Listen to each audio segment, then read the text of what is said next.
سنو ابھی ایک سب نے مجھ سے سوال کیا آج ہی حضرت، کچھ لوگ کہہ رہے ہیں قائد ملت کے دورے سے ہوا کیا؟ میں نے کہا تیرے نظام آباد میں رہنے سے کیا ہوا؟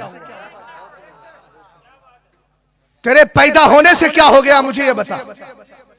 ابے قائد ملت کی بات کرتا ہے، پورے ہندوستان کے پیروں کو اٹھا کر دیکھ، میرے مرشد میں نہ جھوٹی کرامتوں کا تصور ہے، میرے مرشد زادے کے اندر نہ جھوٹی کرامتوں کا تصور ہے، میرے مرشد زادے کے اندر نہ الحمدللہ صلح کلیت کی طرف بڑھنے کی عادت ہے، نہ رافضیت کی رعایت ہے، نہ شیعت کی طرف ہاتھ بڑھانے کی بات ہے، اور نہ ایسی سیاست اور پولیٹکس ہے جس میں اتحاد ملت کا قوم پیغام دیا جاتا ہو۔ میرا مرشد زادہ تو یہی کہتا ہے، انہیں چالا انہیں مارا، نہ رکھا غیر سے کام، للہ الحمد میں دنیا سے مسلمان گیا۔ اور سن، قائد ملت کی بات کرتا ہے تو سن لے، تیرے ہاتھوں پر کتنے لوگوں نے کلمہ پڑھا؟ ابھی میں پرسوں کلکتہ کی زمین پر حضور قائد ملت کے ساتھ میں خود موجود تھا، مجھ سے کہا گیا حضرت ایک شخص کلمہ پڑھنا چاہتا ہے۔ یہ میں نے صرف 2 دوروں کے اندر 4-5 پروگراموں میں بھی دیکھا، زیادہ نہیں رہا میں، چونکہ جامعۃ الرضا کا استاد ہوں، اگر پروگرام ہی کروں گا تو رفیق بھائی کہیں گے پڑھاتے کیا ہے۔ توجہ ہے آپ کی؟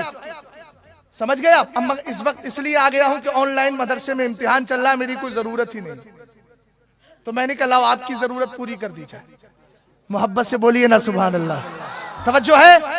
حضور قائد ملت کے ہاتھ پر کلمہ پڑھ رہا ہے۔ میں نے کرناٹک کی سرزمین مدگیڑے کر کے کوئی جگہ تھی، ہبلی چک منگلور کے اندر، وہاں بھی قائد ملت نے کہ سامنے میری ہی تقریر چل رہی تھی، اسی درمیان وہ آیا، کہا میں کلمہ پڑھنا چاہتا ہوں، کلمہ پڑھا، مسلمان ہو گیا۔ اسی طریقے سے آپ نے دیکھا ہوگا ابھی کلمہ ایک جگہ اور بھی پڑھا گیا تھا، کہاں پر؟ آپ ہی کے اسی علاقے میں یا کسی دوسرے خطے میں کاما ریڈی میں کلمہ پڑھا گیا، جس کا نام غالباً عبد المصطفیٰ رکھا گیا تھا، اور رات والی کا نام پوچھا، حضرت نے کچھ سوچا تو کہنے لگا ابھی سوچا تھا، ہمیں کسی نے بتایا احمد رضا رکھ لیں، تو کہا ٹھیک ہے احمد رضا رکھ لیجئے۔ میں نے کہا 3 کی تو یہ بات ہو گئی، 3 کے بارے میں نے بتا دیا، اور بھی الحمدللہ کلمہ پڑھتے چلے جاتے ہیں۔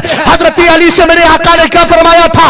لَأَن يَهْدِيَ اللَّهُ بِكَ رَجُلًا خَيْرٌ لَكَ مِنْ حُمُرِ النَّعَمِ۔ سرکار تو عالم صلی اللہ علیہ وسلم نے فرمایا تھا، اے علی اگر تیری وجہ سے اللہ ایک بندے کو بھی ہدایت عطا فرما دے تو وہ سرخ اونٹوں کو ذبح کرنے یا ان کی قربانی پیش کرنے سے بہتر ہے۔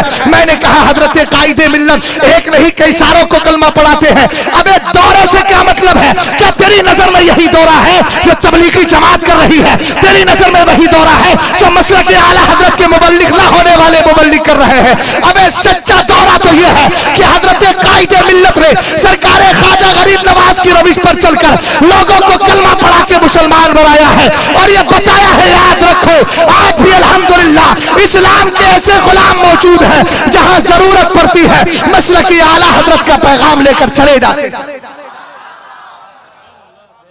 اور کس چیز کا نام ہے کام؟ اس کے علاوہ کوئی دوسرا کام اگر ہو تو مجھے بتا دیجئے۔ کیا پیر کا اور مرشد کے آنے کا کام یہ ہوتا ہے کہ وہ آ کر کے گلیوں میں جھاڑو لگائے؟